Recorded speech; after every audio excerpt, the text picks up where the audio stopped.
Hey guys, welcome back. It's Josh with the Financial Advisor Car Guy. This week, I don't really have much of an update for you. As you know, last week I took my truck over to my guy's house to have that lower corner of the cab of my pickup welded and get that patch panel in. The car's not back yet, or the truck's not back yet. I spoke with Jeff this morning and he said he's been just swamped and hasn't had a chance to get it knocked out yet, but does plan to have it done next week. So hopefully next week I'll have an update video for you with the truck and I can actually get diving into these parts that are sitting back here to get those doors weatherproof. It's not raining right now, but it's been wet this week and that has me concerned. So anyway, really what we're gonna talk about this week is parts in the mail. So couple things, right? USPS, UPS, FedEx, they're not always reliable. Sometimes tracking shipments and things take way longer than they need to. Parts get lost, or packages, I should say, packages get lost. And so we're gonna talk about both the shipping side as well as the receiving side. I'm gonna start with that receiving side. So, I mean, as you guys are aware, I've been ordering parts for this truck.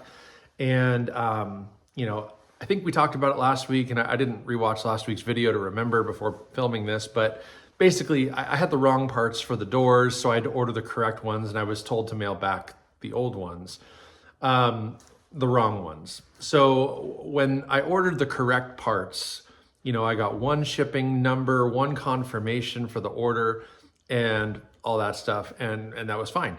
Well, the next day I get actually a second tracking number. And I thought, well, that's kind of weird because the first one, looked like the parts were all shipped together. And, about another day or two later, the big box came and it had the correct window trim and those divider bars and everything. And so that was great.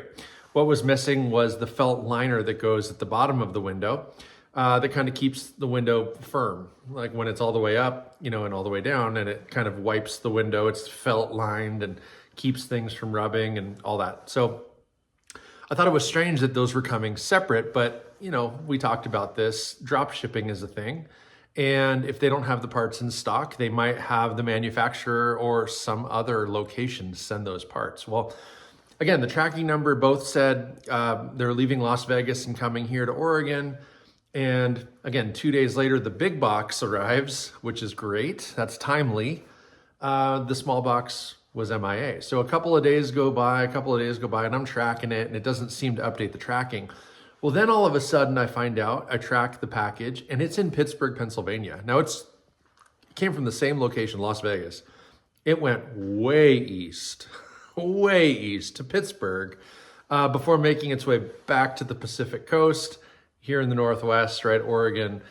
And I don't know why that would happen, right? Outside of it getting on the wrong maybe conveyor belt or the wrong truck, or who knows. It did ultimately get here, but these little parts that were mailed the same day from Las Vegas took, more than a week more to get to me, which was just strange. So those kind of things happen. As you guys know, I or probably know, I'm a sports card collector.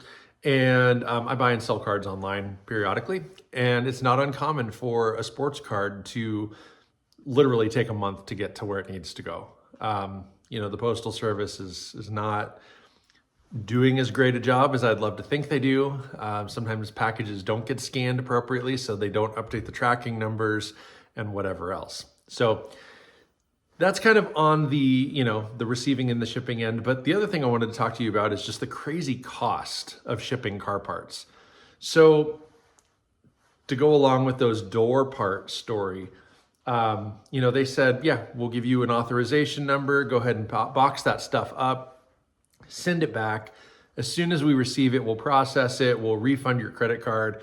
We're not going to charge you any restocking fee or anything. You're just out whatever it costs to ship it back. And I thought that was fair. I mean, it's not ideal, but whatever. Well, how much can it cost to ship it back? So I get it all boxed up and I go to UPS.com and it's asking me all the things, right? Do you need to reference a return authorization number, or where's it going? Where's it coming from? When do you want to ship it? What's the weight? what are the dimensions? And so I enter all that stuff only to be hit with like a $321 shipping cost.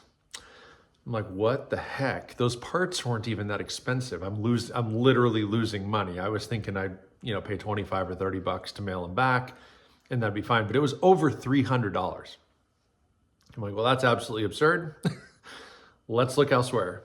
Well, FedEx was about the same, and USPS, I think it was under 300 bucks, but it was still like 270.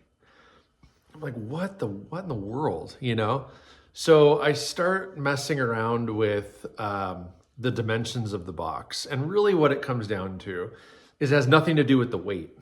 It was less than 5 pounds, the box, and it was big. Those door channels, when they're flattened out like they are, I think the parts themselves were like 63 inches or something like that. So the box that they were in had a length of 66 inches, right? So 5.5 feet, that's not insignificant. That's a pretty big box. What I actually did was I created kind of a wedge box. So at one end, it was 6 inches wide. The other end was flat. So it was like a triangle, but again, 66 inches long. And then the third dimension was the width. The wedge, the way it came down, right? That was 16 inches deep. So you take that 66 times 16 times 6, and it's huge. That's a very large volume box. Even if you cut it in half, because it's a wedge, not a rectangle, right? You're like exactly half of a rectangle. Was still cubic inch wise, way too big, which is what the surcharge, if you will, was. That's why it costs so much. So what I figured out, and I haven't yet done this, and we're like a whole week later, so I need to get on the ball, but basically, if I can, instead of doing it in a triangle wedge shaped, if I make it more of a square, the 66 long sucks, but if I can take it, and 6 inches high is okay. If I can take that 16 inch length of or the depth of the box and cut that in half or more, if I can get it down to like 5 or 6 inches, all of a sudden then it's like $40 to ship. So it's just cubic size that runs the price up. Had nothing to do with weight, right? USPS, UPS, even FedEx, I believe, all have flat rate options where it can weigh up to like 70 pounds. So it doesn't matter if you're sending literal bricks or a box of air. They charge you based on the volume of the package and not the weight, which I think is awesome. I've sent some pretty heavy things and I've ordered some pretty heavy things, and they get shipped in these flat rate boxes and you can save a bundle.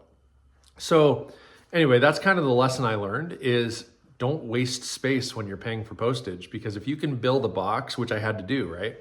If you can build a box that's concise enough to hold all the parts with as little free space as possible, you're going to save a bunch of money. I thought I was being kind of slick, making this wedge shaped box because it's going to protect everything. I was able to shove a bunch of bubble wrap and stuff in there.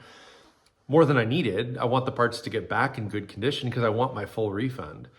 But on the other hand, I'm not going to pay over $300 just to get a $260 refund. Truly not worth it. I'd be better off just throwing the parts away. I'm going to be out money regardless. So I'm not doing that. I am going to send them back. I am going to fix that box and cut it down and rebuild it the way I need to be a smaller package. But I just wanted to share that with you guys because I know shipping big parts especially can be annoying. I've got a Mitsubishi Eclipse hood leaning up against the wall over here. I've had it on Facebook Marketplace for over a year now. It's a very niche car. Not a lot of people have them, and those that do probably already have a hood. They don't necessarily need a backup one that's purple. But I have had a couple of inquiries from out of the area where people are, curious, will you ship it to me? Will you, freight it over, put it on a pallet? And, I don't really want to do that. If someone's willing to pay, I'm happy to, but, shipping it conventionally, again, UPS or Postal Service, that would cost hundreds of dollars to ship it, and it's just not worth it. I'm trying to sell the hood for $100. So, or the seats, the Eclipse front seats, those have been sitting over here again for like a year. and they can be sold and shipped off, but I'd rather not ship them. I'd much rather have somebody come and pick them up in person. And it's just not as easy to have happen. So that's all I got for you guys this week. Hopefully next week the truck is back and we can do a little bit of an update there. And I'll also just clue you in on whether or not I was able to get those parts returned. But for now, you know, I hope you guys like, subscribe, comment down below. Don't forget to hit the notification bell. But most importantly, remember, may every investment you make be a good one. Till next time.